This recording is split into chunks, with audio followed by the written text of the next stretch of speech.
26장 30절에서 32절 말씀입니다. 사도행전 26장 30절에서 32절 말씀.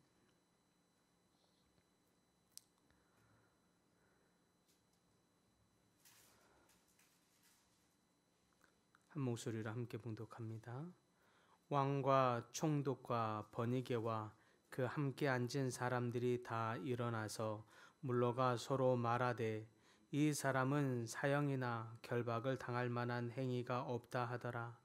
이에 아그리빠가 베스도에게 이르되 이 사람이 만일 가이사에게 상소하지 아니하였더라면 석방될 수 있을 뻔하였다 하니라. 아멘. 네, 이의 묵상집의 질문을 보면 첫 번째 질문에 바울은 아그리빠 왕과 총독 베스도에게 무엇을 인정받았다고 나옵니까? 죄가 없다는 사실을 인정받았다고 나오죠. 두 번째 질문에 유대인들은 죄 없는 누구를 죽이려고 했듯이 합니까? 예수님, 죄 없는 예수님을 죽이려 했듯이 또 죄 없는 바울을 죽이려고 하고 있음을 볼 수 있습니다.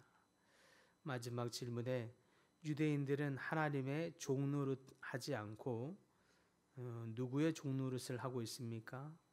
하나님의 종노릇을 하지 않고 사탄의 종노릇을 하고 있는 것을 볼 수 있습니다. 여러분 혹시 삶을 살면서 억울한 일을 당해 본 적 있습니까? 명백히 잘못한 것이 없는데 오해를 받거나 또 설명을 해도 받아들여지지 않거나 어떤 사람들의 눈치를 보느라고 아무리 말을 해도 오히려 본인을 향해서 나를 향해서 억울한 말들로 누명을 씌우는 일들을 한다거나 이런 일들, 이런 말들을 당해본 적 있다면 참으로 억울하게 될 것입니다. 오늘 본문에 바울이 바로 그러한 일을 당하고 있는 상황입니다.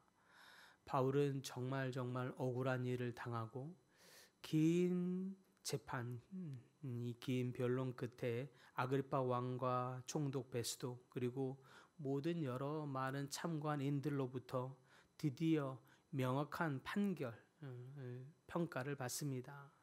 이 사람은 죽일 죄가 없다. 어떤 결박될 이유도 없다. 이런 판결을 받게 되죠. 소위 말하면 무죄라는 재판의 결과를 얻게 되고 있습니다. 그런데 그럼에도 불구하고 바울은 풀려나지 못합니다. 왜 그랬습니까? 유대인들의 눈치를 살피는 정치적인 계산 때문입니다. 바울은 이미 자신이 로마로 가야 한다는 것을 또한 알고 있었습니다. 사도행전 23장에 보면 앞에 보면 주께서 어느 날 밤에 나타나서 바울에게 말씀하시죠. 담대하라. 네가 예루살렘에서 나의 일을 증언한 것 같이 로마에서도 증언하여야 하리라 라고 하는 이 성령께서 꿈에 나타나 밤에 나타나 말씀하십니다. 이 하나님의 계획을 바울은 듣고 이 계획이 어떻게 하나님이 이루실까 하는 하나님의 뜻을 알게 되죠. 이 계획은 사람의 억울한 판단이나 불의한 체계로 인해서 그렇다고 해서 무너지지 않는다는 것을 바울은 알고 있었습니다. 분명히 하나님의 이 계획은 이루어질 거야 라고 바울은 늘 품에 안고 있었습니다. 그런데 이 일로 말미암아 이 억울한 이 재판으로 말미암아 바울의 뜻이 꺾였느냐? 그렇지 않았습니다. 오히려 바울은 결박된 이 상태로 로마로 가게 되었습니다. 놀라운 것은 로마 병사들의 호의를 받으면서 안전하게 이동하게 되었다라고 하는 사실입니다.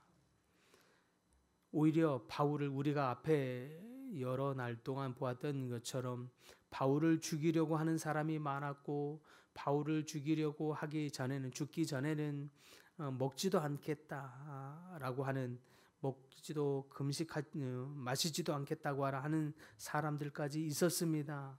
그런데 오히려 바울이 이렇게 잡혀서 호위를 받게 된 덕분에 안전하게 갈 수 있었고, 심지어 어떤 경비조차도 들지 않으면서 이 위험한 길을, 긴 여정의 길을 갈 수 있는 여정이 되었습니다.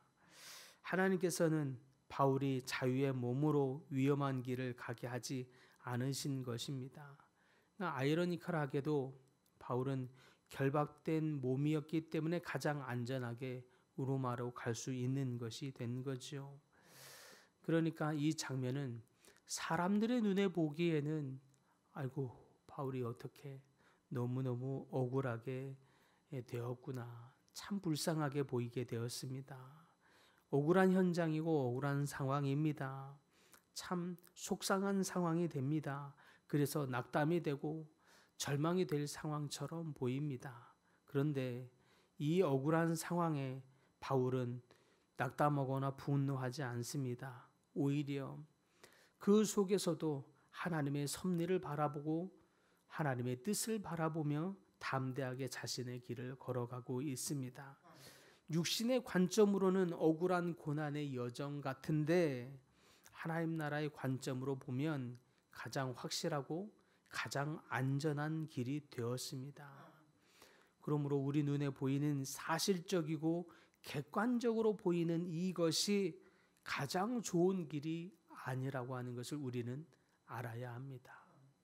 우리 눈에 보기에 몸이 풀려나 있는 길, 자유로운 길이 가장 안전한 길 같지만 오히려 하나님 편에는 오히려 지금 억울하게 보여 있는 이 길, 로마 사람들에게 병정에게 지금 잡혀 있는 이 길, 억울하게 재판을 받고 있는 이 길이 오히려 바울을 지키는 최선의 방법이었고, 바울을 죽이려고 하는 수많은 사람들로부터 바울이 목숨을 보호받을 수 있는 가장 안전한 길이었으며, 심지어 어떤 경비조차도 들지 않는 최선의 길이었던 것을 보게 됩니다. 그러니 우리 눈에 그냥 몸이 자유로운 길이 최고의 방법인 것만은 아니라고 하는 것입니다. 우리는 우리 눈에 보이는 자유로운 것, 객관적인 사실, 이것이 가장 좋은 것처럼 보일 때가 많이 있습니다. 우린 기억해야 합니다. 고통이 없고 몸에 현실적으로 상황적으로 좋은 것이 가장 좋은 것만이 아니라고 하는 것입니다. 하나님은 오히려 우리 눈에 보기에는 안 좋아 보이는 이 바울의 상황처럼 이런 길이 오히려 하나님의 뜻을 이루는 가장 선한 길이 될 수 있다는 것을 우리는 배워야 합니다. 게다가 이 여정은 단순한 이동의 시간이 아니었습니다. 바울은 로마의 병사들과 백부장, 선장들을 포함해서 많은 사람들에게 오히려 복음을 전할 수 있는 최고의 기회가 되었습니다. 바울이 결박되었기 때문에 오히려 복음은 더 멀리, 더 확실하게 전달할 수 있는 기회가 된 것입니다. 오히려 그의 몸은 묶여 있었는데 복음은 조금도 결박되어 있지 않았습니다. 이것이 놀라운 사실인 거죠. 고난의 상황이 오히려 바울을 로마까지 가장 안전하게 갈 수 있는 최고의 방법이었고, 바울은 몸에 묶여 있었는데 복음은 절대 묶여 있지 않고 오히려 복음이 전달될 수 있는 최고의 방법이었다라고 하는 것입니다. 그러므로 이러한 사실을 통해서 우리가 깨달아야 할 중요한 진리가 있는 것은, 우리는 어려운 상황 속에 있는 그 너머에 있는 하나님의 섭리를 볼 수 있는 영안의 눈을 가져야 한다라고 하는 사실입니다. 우리 눈에 보기에 고난의 속에서도 하나님의 섭리가 있음을 믿으시기 바랍니다. 억울한 상황 속에서도 하나님은 일하신다라고 하는 사실을 믿으시기 바랍니다. 고난 속에서도 하나님은 일하십니다. 억울한 속에서도 하나님은 역사하십니다. 그러므로 성도의 삶 안의 불행은 불행이 아닙니다. 성도의 삶 안의 억울함은 억울함의 끝이 아닙니다. 성도의 삶 안의 고난은 고난으로 끝이 되지 않습니다. 분명히 잠시의 억울함과 속상함과 고난과 불행 같아 보이는 그 삶이 반드시 하나님의 가장 선한 섭리의 길이 될 수 있음을 믿으시기 바랍니다. 그러므로 잠시 잠깐 있는 그 삶 안에 있는 그 자체로 절망하고 낙담하고 실망하지 않기를 바랍니다. 그러므로 지금 현실에 있는 그 억울한 상황 그 자체를 바라보면서 원망하고 불평하고 낙담하지 않기를 바랍니다. 그 너머에 있는 하나님의 손길, 하나님의 섭리를 바라볼 수 있는 영안의 눈을 주시옵소서. 기도할 수 있는 여러분 될 수 있기를 바랍니다. 그래서 믿음의 눈으로 하나님 우리로 현실 자체에 있는 억울하고 어렵고 불행해 보이고 고난 같아 보이는 이 상황으로 절망하지 않고 그것이 끝이 아님을 깨닫게 하시고 그 너머에 있는 하나님의 섭리와 계획을 바라보게 하여 주시옵소서. 그래서 성도에게는 억울함이 끝이 아니고 고난이 끝이 아니고 그 너머에 있는 하나님의 섭리와 있음을 바라보게 하시고 그 영안의 눈을 열어 주셔서 그 너머에 있는 하나님의 섭리와 하나님의 계획하심 하나님의 손길을 바라보며 믿음으로 살아가는 우리 모든 성도님들 다 될 수 있기를 간절히 축복합니다.